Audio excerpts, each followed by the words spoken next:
ជាងថៅបងស្រីខ្ញុំប្រាប់ឲ្យបងប្រញាប់ត្រឡប់ទៅផ្ទះវិញឲ្យលឿនបន្តិចហ្វុងលីងនាងប្រាប់ឲ្យខ្ញុំទៅវិញខ្ញុំត្រូវតែទៅមែនទេមិនទាន់ការផងចាប់ផ្ដើមមកហាមឃាត់សេរីភាពខ្ញុំបាត់ទៅហើយជាងថៅហេតុអីក៏បងប្រតិកម្មខ្លាំងម្ល៉េះបងស្រីខ្ញុំធ្វើបែបនេះក៏ដើម្បីល្អសម្រាប់បងដែរតើហ្វុងលីងបើចង់ទៅឯងទៅម្នាក់ឯងទៅខ្ញុំមិនទៅវិញទេមិនទាន់ការផងបើទោះជាការហើយក៏ខ្ញុំមិនងាយស្ដាប់បង្គាប់ដែរជាងថៅអូខេអីចឹងខ្ញុំទៅមុនហើយហ្វុងលីងឈប់សិនឯងប្រហែលជាចង់ទៅប្តឹងបងស្រីឯងមែនទេជាងថៅប្តឹងអីប្តឹងរឿងអីទៅខ្ញុំមានរឿងអីត្រូវប្តឹងបងស្រីខ្ញុំថ្ងៃនេះបងឯងចម្លែកណាស់ហ្វុងលីងនិយាយម្នាក់ឯងមើលទៅគេពិតជាមិនដឹងរឿងមែនគ្មានអីទេឯងប្រញាប់ទៅចុះជាងថៅខ្ញុំទៅហើយជំនួបជាមួយលោកតានិងគ្រួសារខាងស្រីលោកតាមកវិញហើយមែនទេ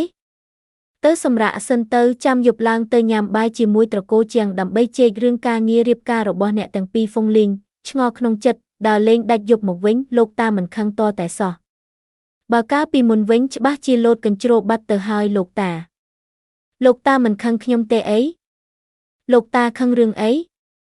ឯងដើរលេងដាច់យប់ជារឿងរបស់ឯងខ្ញុំមិនខឹងទេតែត្រូវចាំណាថ្ងៃនេះត្រូវធ្វើខ្លួនឲ្យបានល្អបើឯងធ្វើឲ្យខូចរឿងខ្ញុំនឹងកំទេចឯងចោលមិនខានអ្នកបម្រើលោកម្ចាស់ខាងគ្រួសារត្រកូលជាងមកដល់ហើយបាទហ្វុងលីងភ្ញាក់ផ្អើលថាងនាងក៏មកញ៉ាំបាយនៅទីនេះដែរ